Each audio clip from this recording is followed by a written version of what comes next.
is up, everybody out there? Welcome to another episode of It's Not Only Football, Friday Night Lights, and Beyond. Now, for all of our listeners, we're going to assume that you've been with us for a little while, and you understand we're not only a rewatch podcast, we are also an interview podcast where we talk to people who were in Friday Night Lights, who helped create Friday Night Lights, or we're just huge fans of Friday Night Lights.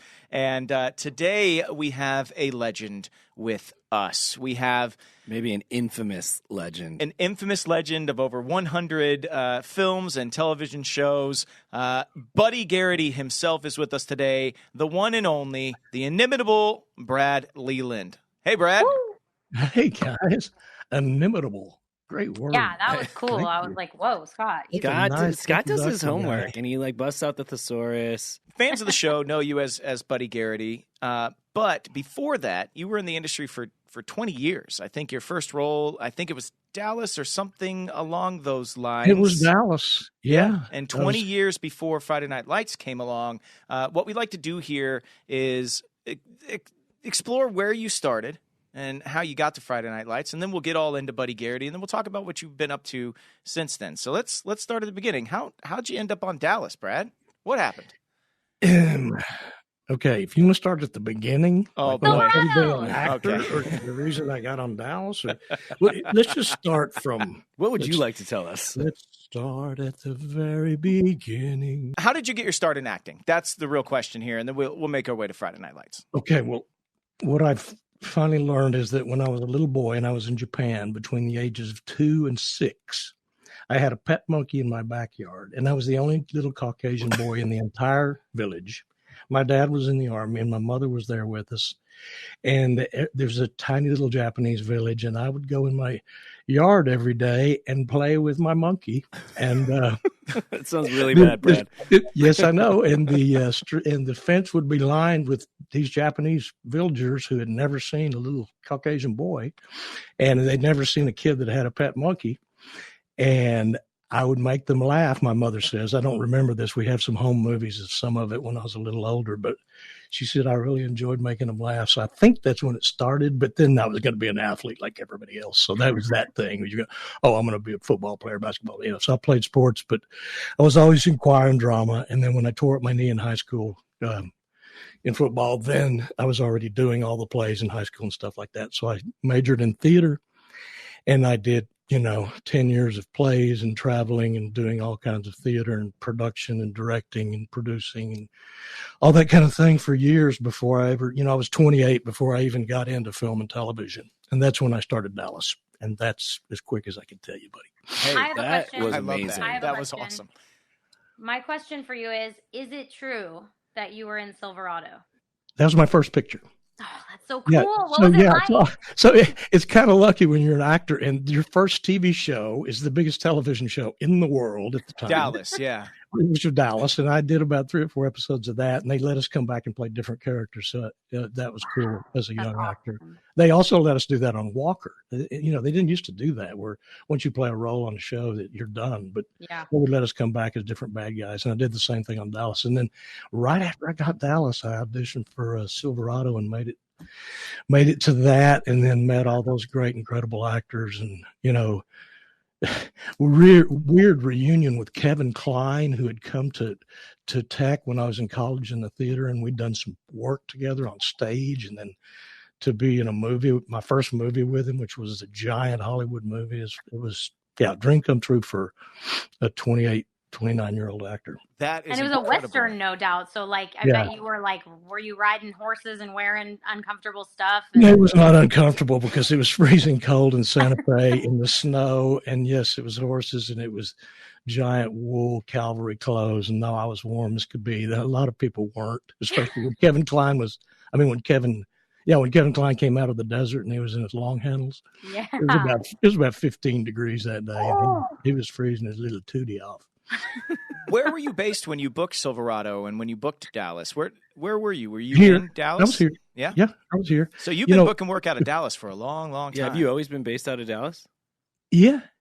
Except for I came to LA in the 80s for a real hot minute, as you would say now, and I lived in Hermosa and Manhattan and Redondo, and then I would come into Hollywood and audition. And I couldn't get an agent. I already had a pretty good resume when I came out there, but so did 500 other guys just like me. So it was not my cup of tea, and I didn't want to start over and beat my feet. So I came back here and started working again. I didn't work out there much at all, but a little bit. I did a movie out there with Jennifer Jason Leigh and Barry Corbin. Pretty trippy stuff. Really? Yeah. I got to work with in Barry her Corbin. Early days. He is a legend.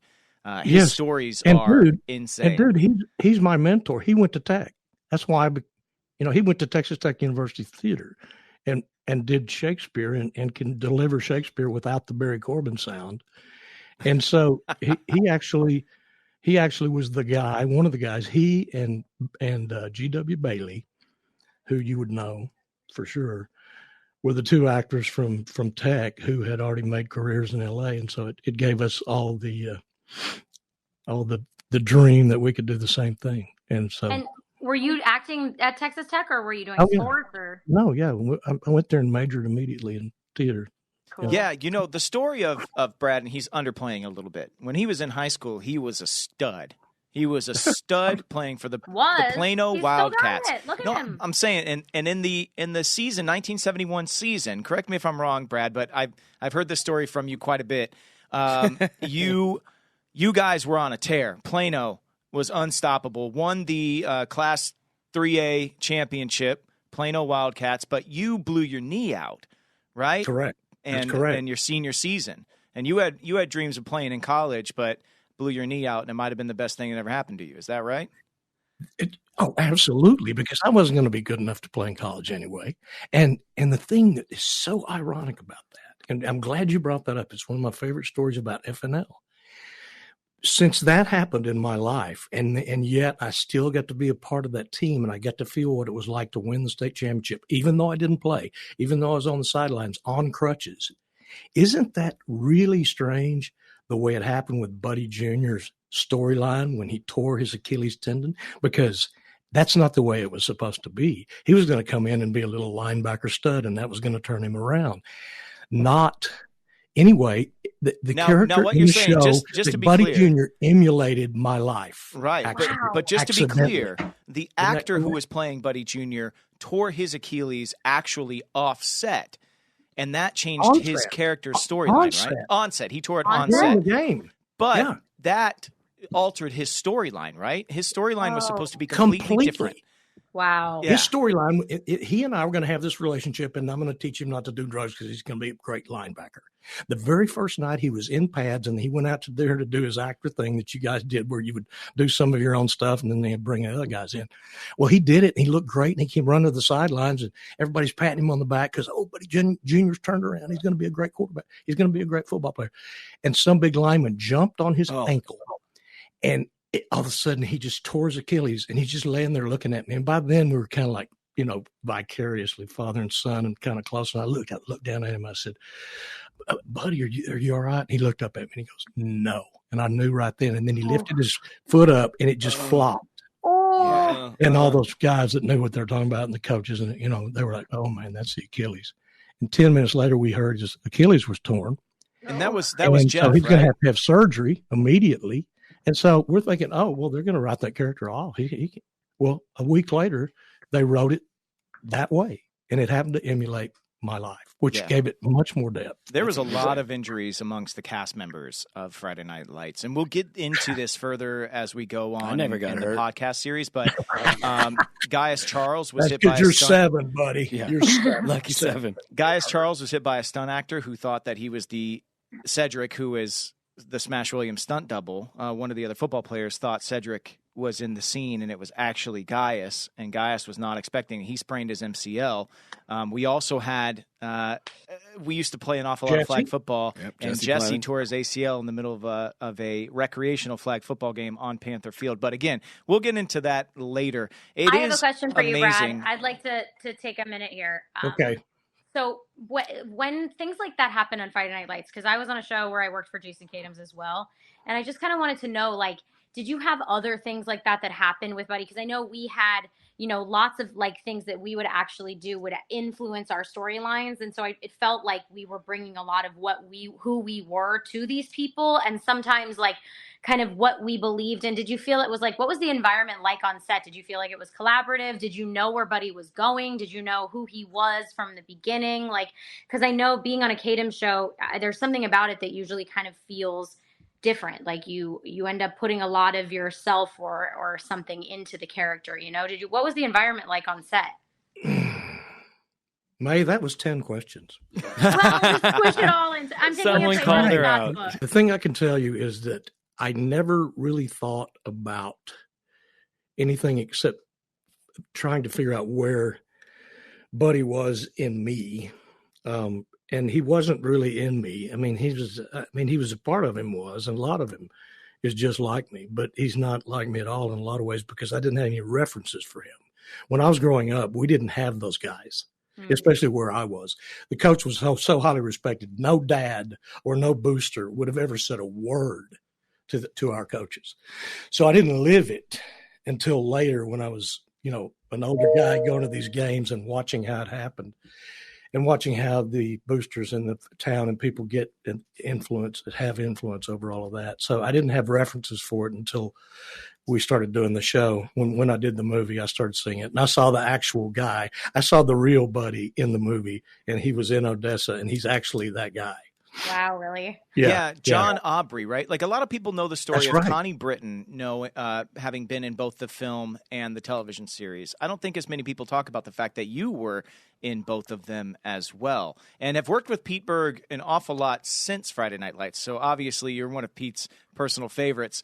You said you met John Aubrey himself. Is that correct? Well, his name wasn't John Aubrey, and I'm not saying he was exactly him, but his name, and even though I asked Pete if this is the reason Buddy was named that, his name was Buddy. And he was an Aggie, but he'd been in Odessa Permian his entire life, and he was my age. And he was the biggest booster I'd ever seen in my life. And the guy never stopped talking, ever. He was much worse than me. And one night we were having dinner in Odessa, and and his wife was there, and Buddy just continually talked all the time. And I was sitting there eating with her, and I said, "Does he always talk?" And she goes, "Brad, I've been married to him for 43 years, and he hasn't stopped talking yet."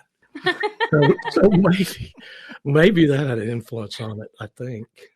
I want to circle back real quick to what you said, and you said there were parts of you that you tried to bring to Buddy, and I got to tell you, as we've been watching it, there's not a lot of redeeming qualities, but I keep finding myself wanting to root for him because there are moments you have with like your daughter Lila where we see like inside, I think he is a good guy, and you keep like, doing the wrong thing, and I think why I keep rooting for this, like keep wanting to like this character.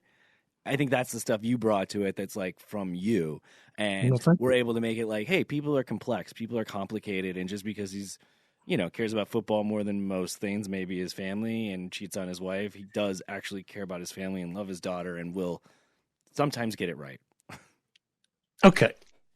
Well, first of all, I totally disagree with you because in the very first dad-daughter scene in the very first season, when Lila comes off and we go into the stands and the cheerleaders have insulted her and we're sitting under the stands and Buddy looks at her and it's as real as it gets. You're more important than football. Everybody should have gotten it then. Yeah, no, that's exactly what I'm speaking to. And that's why I was always rooting for you. It's there, but then all of his actions are contrary, of course, because, and I always wondered why does it have to be that way? Because we have to have a drama. We have to have conflict. Mm-hmm. Buddy can't be like the coach. No, Coach is the good guy. Buddy's the other guy. But what's wonderful about that is how they let that go. And he was redeemed, I guess. People seem to have fallen in love with him by 4 or 5, but it took forever. It took 3 or 4 years for people to understand Buddy. You have a bit of a heroic journey on the show, though. I mean, you get to a point where in my favorite Buddy Garrity scene, I'm going to ask you in a moment if you have a favorite Buddy Garrity scene, but my favorite Buddy Garrity scene is when he stands up to McCoy and the rest of the boosters after they've just called Tammy Taylor the B word at a party, and you say, "I am no longer a Dillon Panther." And you talk I'm not a Panther anymore. But in that scene, you still can't help but try and one-up them. You say, this mailbox situation, I dug that hole with my own hands. I put that mailbox there. I can do it. I damn well. But then you turn, and you have the best face turn at the end. You look McCoy straight in his sunglassed face and say, "Clear eyes, full hearts, can't lose," and you're out of there, man. And that is a hero moment. And for people who watched the series, I mean, listen, you're sitting here with Zach, who did not do 73 episodes of the show, me, who didn't do 73 episodes of the show. Buddy Garrity is a constant on the show in the way that all of these football players aren't. Billy Riggins, Buddy Garrity, Mindy Collette, characters who lasted all 5 seasons. They were constants in Dillon. And so you get so much more of Buddy Garrity's journey. Well, I think that's so cool because we've said, Pete, with the movie, realized, I don't want to just tell the story of a football team and the players, whether they win or lose. I want to tell the story of the Buddy Garritys, of the Mindy Collettes, of the Billy Riggins. And so it kind of makes sense that those are the characters who are there for the entirety, and the football team, they move on. They graduate. Yeah. Did you have a favorite Buddy Garrity scene, Brad? I was trying to think of that. I mean, I do love that scene that you're talking about where he says, "I'm not a Panther anymore." There's a scene, and the reason I love it is because it's sort of close to my family. My daughters were there when we had the big party scene, boosters at a big swimming pool, and Buddy gets really drunk because he's mad at the guy who's trying to take his place, that other guy, not McCoy, but that other guy that was rich that was trying to take Buddy's place. And so Buddy and Lila and Riggins are there, and Buddy gets really drunk, and he's just ridiculously drunk, and they're having to pick him up out of the mud. And we did that scene for a couple of hours at least, and I had 7 or 8 the same wardrobe, just bringing out the new one and cleaning the other one because I kept going in the mud and drunk. And then Lila and Riggins, carry me home. They carry Buddy home and throw him on the bed, and he's just such a pathetic mess. And it's pretty easy to get into it, especially with all the mud and all the violence and the way they just let us go. You could just create your own action. So I was wanting to kill that guy, and they were having to actually pull me off to not beat that guy up. And so after it was over, my real family, what I was trying to say, both of my daughters were over in the pool being part of the kids, and they were very young at the time. My oldest, Tay, was about 12 or 13. And after it was over, we wrapped and I got cleaned up, and I was standing out there talking to somebody, and Taya came walking up, and she looked up at me, and she had these kind of sad eyes, and she said, "Daddy, are you really drunk?" And so that was like the ultimate compliment. That was a pretty cool moment. It's hard because to play she won't drunk. even watch the show. She won't watch anything I'm in, My younger daughter watches everything, but that daughter, she can care less. Here on It's Not Only Football Friday Night Lights and Beyond, we celebrate the mothers of Dillon an awful lot, but we also celebrate the mothers in our real lives. And the best gift that you can get for a mom this Mother's Day? Movement. They've got watches. They've got glasses. They've got minimalist jewelry and other accessories. And they're having a sale for Mother's Day site-wide. So you get tired of the true gift that won't break the bank, you go to Movement, you get that Mother's Day gift. Yeah, I've been getting a ton of compliments on my watch, my glasses that I've been wearing around. And is your wife feeling a little left out? She is, and we've got 2 kids, so they could buy her a pair of glasses or something really break nice. Break the piggy bank, for kids. Mother's Day. Yeah, break the piggy bank, kids. But they don't have to, because these things are affordable. You're exactly right. Affordable. That's a key phrase, but also elegant. Listen, time is a beautiful and meaningful sentiment. So show the moms in your life, whether they be your kid's mom or your own personal moms. Or your sister's mom. Your sister's mom. That's it's your just mom, your too. mom. We can't do this. Yes, we can. It's so stupid. It's so great. It's more fun. So save big on your best Mother's Day gift ever from Movement. Get up to 40% off at MVMT.com and use code FNL. Exclusions may apply. That's MVMT.com, code FNL for up to 40% off. Don't break the piggy bank movement. There is one thing that all great teams, coaches, players, and even podcasters have in common, and that is preparation. Planning is key in everyday life, too, and a great way to be prepared for the unexpected is to join Air Med Care Network, America's largest air ambulance membership network. Air Med Care Network providers operate state-of-the-art helicopters capable of responding to critically ill or injured patients in need of emergency medical transport. But when you're an AMCN member, you won't see a bill for your flight only when flown by one of their providers. That's right. You pay nothing, nada, zilch, zero. Join Air Medcare Network's more than 3 million members. It's just $99 per year. And right now, our listeners get up to an $80 MasterCard or Amazon e-gift card when they join and use offer code FNL. Make sure the Air Medcare Network team is protecting your family and your finances. Visit airmedcarenetwork.com/FNL today. Not backslash. That's airmedcarenetwork.com/FNL. Well, I have to say, one of my personal favorites is your Buddy Garrity commercial. I know that's like not even something that but it's just, there's just something so classic about it. And it's like, I don't know.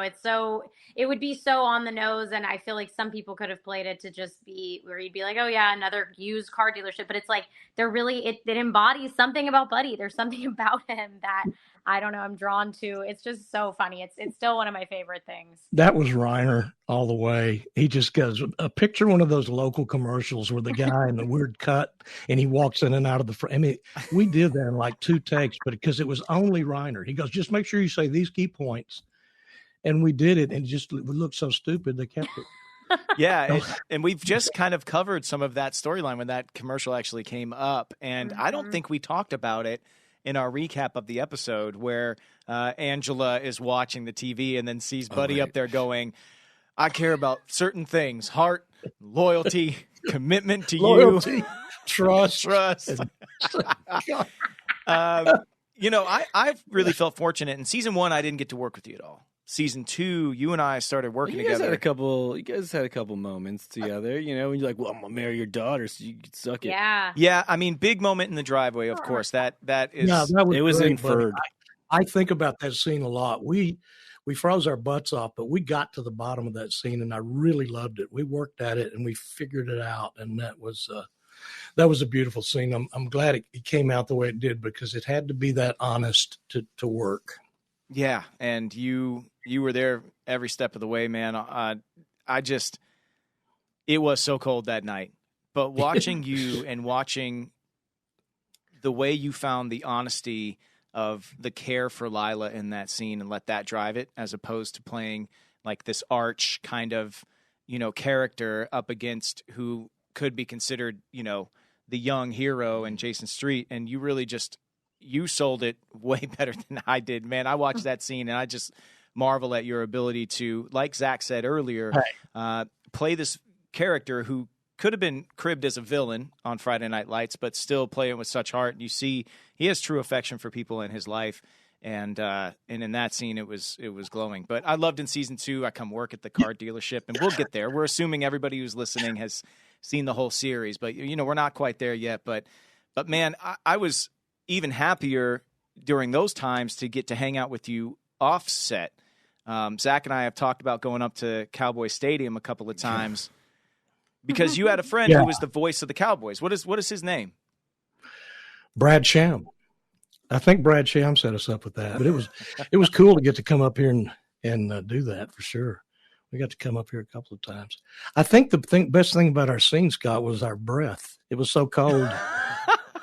I mean, they captured the breath from that scene, and our breath was fighting each other. So it was pretty cool. It was. One of the focus points for Buddy Garrity throughout the series is the fact that he was a star player on the Dillon Panthers, and you had a championship ring that you got to wear all the time. Just wait for it, May. And you always had it with you. Did you happen to keep that thing, Brad? You know what? I kept a lot of things, but I didn't get that. Oh, Scott got it. not this Scotty, our prop guy. No, I have one too. He got it back, and he goes, Brad, talk to me later, and I forgot to talk to him, but I ended up getting one later. Oh, nice. It wasn't that one, but I do have one. Yeah, I thought you did have one. I thought you and I were the only two to make it off the set with them, because I know none of the other players got to keep them, because there's an episode where they hand out the state championship rings, and then they so swiftly came back on set and were checking all the actors' hands and taking them all back. Yes. And they took them all back, Very. but mine had to be hung around my neck because of Jason Street not being able to extend his fingers. So I just tucked it into my shirt, and I left with it, and I still have my state championship ring to this day. For those that are watching on YouTube, you can see, but for those that This thing's solid. so I bet it was so fun working with Kyle all the time. I feel like he's boring. And he's I bet always you so two were worried. yucking He's it up. so worried. Yeah. He's a nervous actor. Really? No, not hardly. A nervous actor. Mm-mm.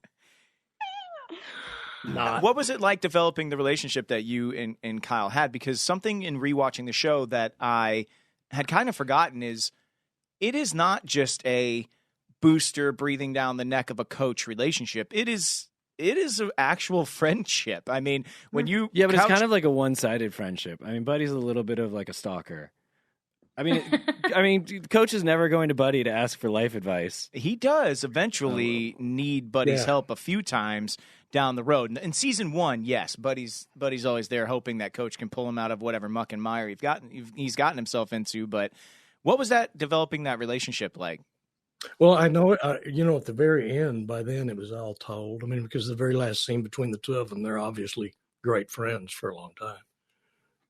There's no question about that. But it was very interesting because Kyle and I have worked together for probably a year before we were hanging out all the time and doing all kinds of fun stuff. And then all of a sudden we're talking about this place down in San Antonio to eat late at night at Mi Tierra's. And Kyle goes, yeah, I know Mi Tierra's. I was down there shooting. I said, wait a minute. You were down there shooting. When were you? We both did North and South together, and we had forgotten that we knew each other. And we were in the same show, like 15 years before, something like that. And of course, I was one of the bad guys, and Kyle was the good guy. but it was we were making new friends and hanging out for a year before we even realized we knew each other. Pretty strange. Who's the bigger badass? You said Walker, Texas Ranger. Who's the bigger badass, Chuck Norris or Kyle Chandler? Kyle is a much better looking man. But if he fights Chuck, he's going to look really terrible. Chuck, Unless it's a battle of wits. Chuck would hurt Kyle very quickly, very badly. He would hurt any of us. He would hurt all of us at the same time very badly. You said you played like 83. He could still do it. Oh yeah, he could still do it. You said you played different characters on Texas Ranger. Did you ever get beat up by Chuck? Every time. Every show I fought Chuck, and it hurt every time. Even though it's all fake. But when you're blocking a punch, he's blocking on this part right here with this part right here. So, every time you swing. And you do this about 40 times a day. And even though you're doing it about half-ass, at the end of the day, these are just giant bruises and it hurts. And plus, it's the only show where I've ever really gotten injured. But it wasn't by Chuck, it was his stunt double. His stunt double didn't like me, and he hit me in the head, and I had to get stitches. Oh, my God. Wait, you're saying he did it on purpose? What did you do to him? Well, I'm not saying he did it on purpose. He could have. Because, you see, I was taking a job away from one of his buddies because I was doing my own stunt. But I had to because it was a close-up when I was playing a boxer. Yeah, fair enough. So, yeah. But I had to end up, it's a great story, but I had to go get plastic surgery in Highland Park where it was crazy. It was a crazy deal. Wait. Where? You had your head split open so bad by Chuck Norris's stunt double that you needed to go get plastic surgery in Highland Park? Yes, because it was on my head. And they were about to send me to Baylor to the emergency room, and my agent goes, "No, don't go get your face sewn up at Baylor." And she goes, "I'll call the production company." And CBS was spending millions of dollars. So they set me up with the most exclusive plastic surgeon in Holland Park. And I went there and I actually knew the guy's wife. It was unbelievable. And I had about 22 little stitches, and you can't even tell where it was because it ended up being in a wrinkle. Did you get That's the anything only else time I've done? ever been injured. A little nip tuck, a little lifty, a little plump. Anything else while you were there? No, I didn't need to, baby. That was a test you passed. Still don't. Before we move off never to Friday go Night there. Lights, I wanted to make sure if Zach and May had any other questions for you about, playing Buddy, developing Buddy, any of that stuff, or any memories they had. No, I mean, I just really, in rewatching it, because I haven't watched any of it since it aired. Like, I literally watched them as they aired and never watched them again. And Me too, buddy. I never did. Just last year, I watched the whole thing. I finally went, "This is ridiculous." So I watched the whole thing, and I went, "Well, no wonder everybody loves it. It's a great show." really good. And I finally found out how great all you guys were. I was like, "Well, I was surrounded by incredible young actors. It was, and older ones too." I guess the only thing I have to say is I felt like out of all the characters that grew, like I felt that your character sort of you came from one place and you really went all the way to the other end. And I felt like, that's something that I think is particular to Friday Night Lights, or it happens a lot in Kadam's shows, is whereas some characters in shows would just stay completely the same. I feel like that's such a redeeming thing about Buddy, is that he really learned, Good writers. Yeah. And they did. Yeah. I remember fighting them. I talked to the producers and writers after season 3. I'm like, "Look, Buddy has to have another woman. He has to have at least a date with somebody." And I can remember him going, "Oh no, you're going to pay for your transgressions until the end of the show." Gee, thanks. Well, you give you Buddy Jr., you can have him, but you can't have any more women. What the heck? I think they made the right call. I don't know. Come on. I like that they're the voice of God. You're going to pay for your transgressions. Right. We talk a lot. I'm sorry, Zach. I didn't, I was thinking about when you and I worked together, and it was almost never. No, it was I think the only time like you and I had a scene together was at your house at your dad's funeral. Was that, and then when I asked you to give my dad a job. Oh yeah, that's right. But that was really, I'll never forget. I remember all those, deer heads and stuff in that office. Yeah, that was a good scene. I'd forgotten about that. In fact, you're probably one of about 5 of the guys who are in my office. Yeah, talking to Buddy. I think everybody had to crawl in there and ask for a favor. Yep, kiss the ring. I had to. Reagan's had to. I will say Santiago. Whatever happened to Santiago? We talk about that a lot on our podcast. The fact that the writers just never felt like they had to actually finish out storylines or keep up with anything. If they thought a storyline was done, it was done, and they left it up to the viewers to move on quickly or just get left behind. So everybody just kept watching and kept moving. But I have no idea what happened to Santiago. I have no idea what happened. I mean, spoiler for people who haven't watched season 2 yet. Waverly, Waverly's not going to be there at season 2, and you're going to be wondering where she went. But you'll never get those answers. Actually, no. It's Not Only Football. Friday Night Lights and Beyond is brought to you by Progressive Insurance. Let's face it, sometimes multitasking can be, especially for a dude, overwhelming. Like when your favorite podcast is playing and the person next to you is talking and your car fan is blasting, all while you're trying to find the perfect parking spot. But then again, sometimes multitasking is easy. Like quoting with Progressive Insurance. They do the hard work of comparing rates so you can find a great rate that works for you, even if it's not with them. Give their nifty comparison tool a try, and you might find getting the rate and coverage you deserve is easy. All you need to do is visit Progressive's website to get a quote with all the coverages you want, like comprehensive and collision coverage or personal injury protection. And then you'll see Progressive's direct rate, and their tool will provide options from other companies all lined up and ready to compare, so it's simple to choose the rate and coverages you like. So press play on comparing auto rates. Quote at Progressive.com to join the over 29 million drivers who trust Progressive. Progressive Casualty Insurance Company and affiliates. Comparison rates not available in all states or situations. Prices vary based on how you buy. Well, we talked about you and Kyle's relationship a lot of times on the podcast, and I think it's pretty well documented that a lot of people get off the script and they improv a lot. Kyle is renowned for his version of improv being taking words out and saying way less. Did you improv a lot on the show? All the time. Because all the time. In fact, many times, Kyle, we'd go in to do a scene, and he'd go, "Did you see all this?" And I'd say, "Yeah." He'd go, "Did you read these pages?" And I went, "Yeah, I read them." "Well, I'm not going to say all this. There's no need for me to talk. You just talk, and then at the end, I'll say this." This is like a perfect encapsulation of the two of you. This is exactly what I thought was happening. That was what's happening every time. He'd just be, well, let's just do it. And no, we're not going to rehearse. No, we don't need to rehearse it. Let's just talk about what we're talking about. We're talking about the damn mailbox or whatever it is. Oh my gosh. You mentioned that scene at that big house with the swimming pool where your daughters were in the scene. Yeah. I think a guy's name was like Leslie or Lester. Oh, yeah. But Lester. There's a string of names you call him. You say, look at him, that, backwoods, something or other, something. Mouth breathing, pencil neck. I don't know. Ridge running. I don't know what you were saying, but there's a string of words you put together that is like reminiscent of Chevy Chase in National Lampoon's Christmas Vacation. You bring that lily-livered, yellow-bellied, whatever. Was that improv? Do you know if that was improv or not? Oh, yeah, I know. I mean, they had a couple of descriptions of him in there, and I just asked them if I could extend it. I really want to throw a ridge runner in there. I don't even know what it means. I might have called him one. I called him just about everything you could call him by derogatory.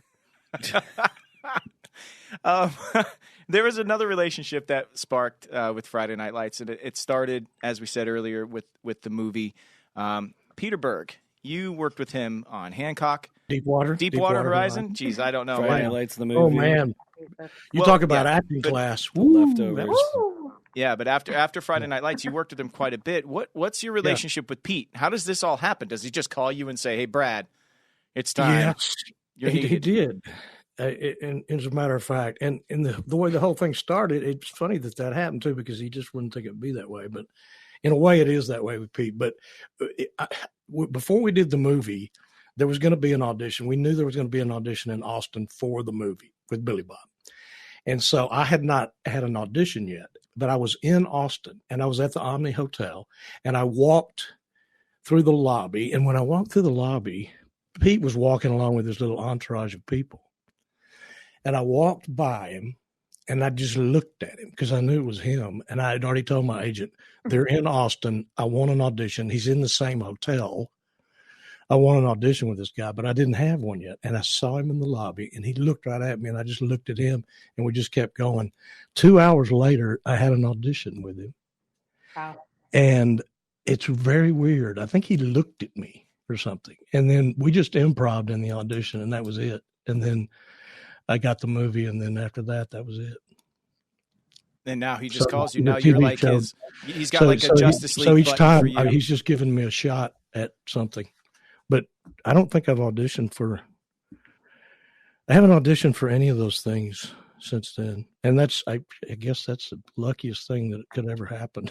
It's one of the few times that I haven't had to audition is with Pete. That's awesome, man. Yeah. Now, do you still go on tape for a lot of things? So we're going to move from Friday Night Lights now into what you've been doing since. You worked on Justified. You worked on Veep, which I definitely want to talk to you about. You just recently did The Last of Us as well. I mean, you're on cult favorite shows, Emmy Award winners all over the place. I think I want to thank you, FNL. Thank you, FNL. It only took 25 years, dude. Yeah, that's so cool. I mean, in the business for 20 years before Friday Night Lights came along, and then all of a sudden you have this show that you're an anchor of. I think it's a testament to definitely just nose to the grindstone, keep working. You never know when a project is going to pop. But a show that was already, I think, pretty well established by the time you joined it, Veep. How was it working on a show like that, a half hour versus how we worked on Friday Night Lights? Well, it's completely different, of course. It's all very precise, and it was. Of course, Julia she was an angel, and she was she was a leader, and she was tireless, and she was a great actress, and she treated all of us, even smaller roles, like we were important. I can remember being there at 2:30 in the morning. She had a 14-hour day, and she's off camera staying there for me. I said, "You don't have to stay here. I can do this. They're not shooting you anyway." "Oh, no, Brad, the other actor needs to be there to help you." She's that type of person. So it was incredible to be with her. And that whole crew, that whole HBO group, it's like the third or fourth show I've done with those people now. They're always high quality. Everybody, every department, all the producers, directors, the crew, they're all great people. So it was extremely cool to work on Veep and get to work with a lot of those actors too. I mean, and to be in Washington and work, be in these buildings and actually, you could feel it. It was palpable that you could feel that you were part of it. Wait, we weren't as big a satire as the actual real government is, though. That's for sure. Wait, we were trying to make fun of them, but they're way dumber than we were. Wait, you were actually shooting in like the real buildings in Washington, D.C.? Those weren't sets. Those are actual on locations. Yes. Many times. Well, that's one similarity between FNL and Veep then, because we didn't have any sound stages. I know we've talked about that before, but did they let you improv? Did you improv on Veep at all? Because I think the understanding a lot of times of these half hours is that comedians, you just wind them up and let them go, and they throw a bunch of different jokes out and like what lands. But with somebody like the creator of Veep, it seems like written word is very particular to him. So did you get to improv a lot or not really? I would say not a lot, but they didn't prevent it. But their words were already so good. And like you say, it needs to be so precise in minutes and stuff. And so I wouldn't say that they didn't let us do that and that we didn't do it sometimes, but certainly not like we did in FNL. Yeah, but it was I loved the experience just working with all those people and getting to go all those places, because we shot some of it in LA and some of it in Washington, D.C., and some of it in Baltimore. So it was cool to experience Baltimore. That's a different place. So May's mic is not working, but she's side texting me as she wants to do, and she really, really, really wants to hear about your experience on Inside Man, and of course now The Last of Us, which is like, I don't know, is it the biggest show in the world right now? Probably, and so you're on the biggest show in the world right now. We sort of knew it would be. I mean, because they told us, well, you got 400 million people that play this game. It's a good idea for HBO to make the series. So they spent $20 million per episode, at least. I know it was over $200 million for 10 episodes. And I was just, proud to be a part of it. Again, it's that HBO crew and those incredible people, the guy that did Chernobyl, and the guy that created the game. They were the two lead guys and showrunners. And it was... everybody on it was incredible. And I love him too. He's a great guy. He's a great actor and a great guy. Pedro Pascal. His brother is from Austin. He's an Austin actor. Yeah, I used to know Pedro really well. He's an amazing actor. Yeah. So you said wonderful. The budget that they We shot that in Calgary, and they made it look like Austin 1980. That was in Calgary, Canada. You mentioned the budget you had on that versus the budget we had on Friday Night Lights, which is like $2 million an episode versus what you had for this show. What's the biggest difference for you? Could you feel it on the day with the budget? Yes. What was the biggest difference? Way too many crew members, way too many safety and COVID people, way too many everything, way too much. I mean, but just enough for what they're trying to do, because what they're trying to do is so complex and it required everything, and they could quickly set up for everything. Even if they thought of it, they'd have a giant thing, a lift that was already there that they didn't have to plan for, that type of thing. So they were prepared, well prepared. Do you have, if you had a choice between working on something small and intimate like Friday Night Lights and something massive in scope like The Last of Us, do you have one particular way that you would lean? I'll go with the more intimate actor scenes. Are you just saying that because I don't mind giant production? Deepwater Horizon was incredible. It was also a gigantic production. I mean, we're standing in fire and everything else, but the coolest thing for me was to get to work with those three guys all the time. I mean, that's the only people I worked with was Wahlberg and Malkovich and Kurt Russell is like dreams come true out of my mind. Were you It's actually crazy. out on a rig while you were Yeah. working on that? Oh my God. We were on a rig that they built in what used to be Six Flags. When Hurricane Katrina came, Six Flags never reopened in New Orleans. So they did the long shots and the helicopter shots, from on a real rig, a Deepwater rig. But the rig was actually built on a lagoon that was in Six Flags originally. But it was a real rig. That's just not in the ocean. That would have been impossible. Yeah. No, I remember I shot on stuff where it's supposed to take place in a boat or whatever, and it's just like a fake rowboat on a cart. And I'm like, what? Why are we in the water? This is such bull. Like, this feels so fake. They're like, you know how hard it is to put cameras on boats, and like they're just wobbly all over the place. I'm like, oh yeah, good point. Oh, it's hard. We shot a movie in Louisiana on the bayou, a movie called Shy People with Barbara Hershey, directed by a great Russian director who won the Academy Award for Runaway Train. And we were on boats the whole damn movie, on the water, because we shot, and it was impossible. And if you didn't get off the water in Louisiana by the time the sun came down, that mosquitoes would eat you alive trying to get off the boats back into your car to base camp. Yeah. Oof. Oh, and have y'all shot in Canada? I have to throw this in. Do you know what they call base camp in Canada? Circus. Yes. Yeah. I thought that was cool. I think that's better than base camp. Call it the circus, because that's what it is. Yeah, because we're a bunch of clowns back at base camp. Yeah. All the actors, it's like wrangling cats. We mentioned Louisiana. We mentioned The Last of Us, which was a huge video game. I want to talk to you because I'm a big nerd, and I've done a lot of voice work in video games. I think a game called Mafia III is highly underrated. And in Mafia III, you play like one of the heads of the Dixie Mafia. And it is Uncle Lou Marcano. Yes, Uncle Lou Marcano. Uncle Lou Marcano. I want to talk to you about, like, is that I think that's your only time doing a game. Am I right on that? Absolutely. That was out of the blue. You could play a Louisiana gangster in this game. And I didn't know the game or anything. And it was a lot of fun. We shot that in a little town north of San Francisco.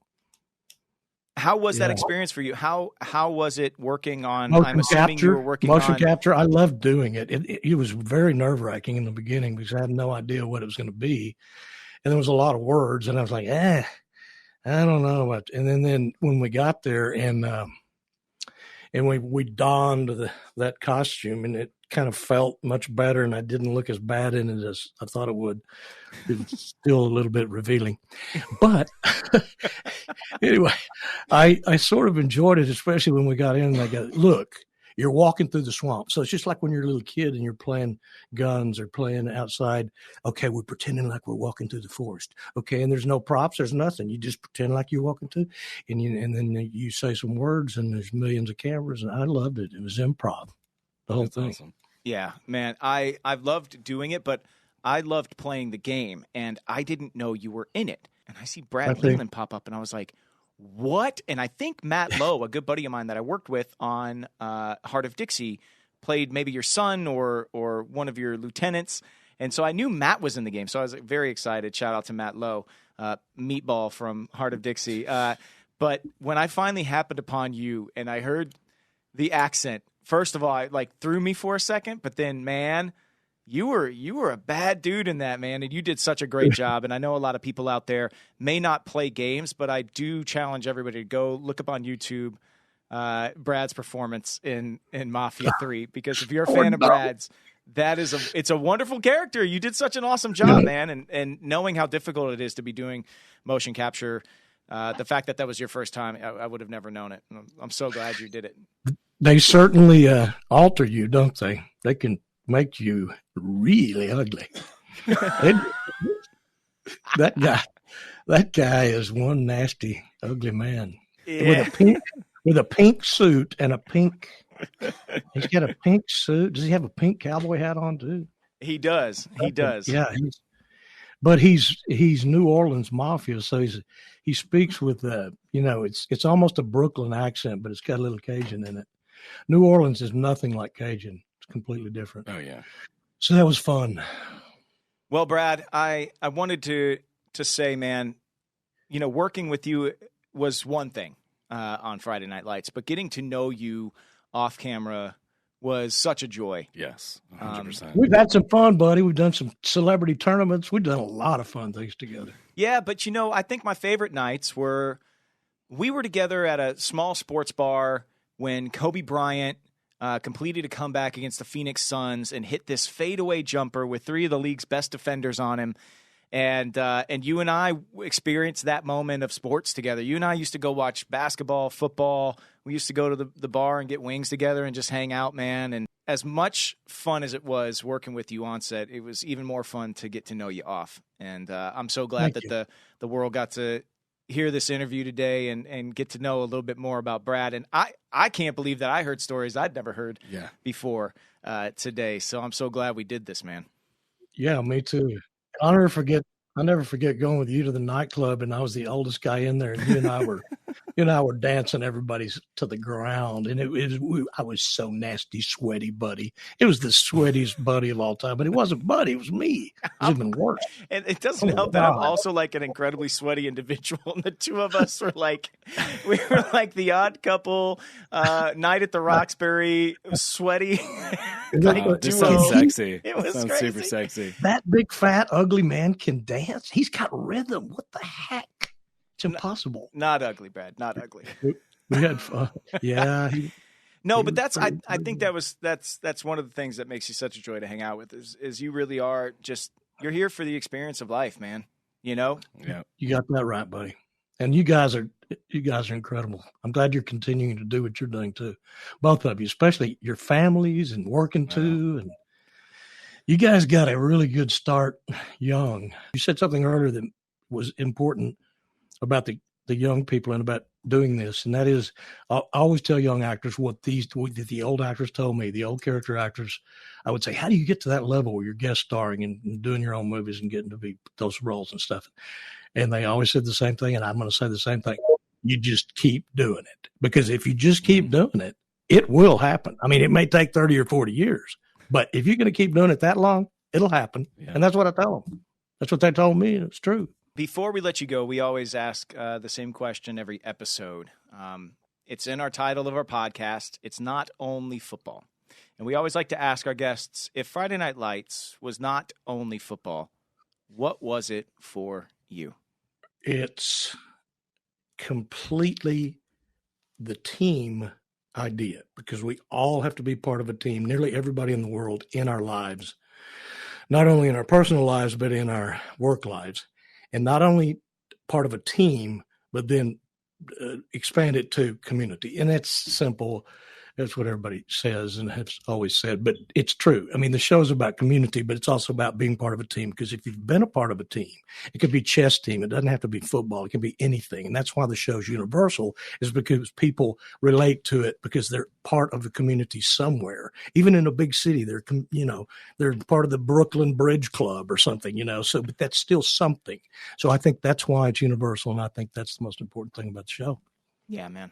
Well, we appreciate you being a part of our community here so much today. Thanks for having me. For everybody out there listening, if you want to know what Brad is up to going further, he has his own podcast coming out soon called Buddy Up. His first guest is going to be none other than Mama Smash, Liz Michael. So stay tuned. Keep a lookout for that, and you can get more Brad Leland in your next life. week. Next week, Jesse and I are on Love and Death. It starts on HBO Max. Oh. The new Elizabeth Olsen thing. I've got a great role in that series. Love and Death. So keep an eye out for that as well. Brad Leland, again, working with another FNL vet. Mm-hmm. We always seem to find each other, don't we, brother? Jess. How about Jesse? I was sitting there in rehearsal when they came in and announced he was up for an Oscar. I was looking at his face.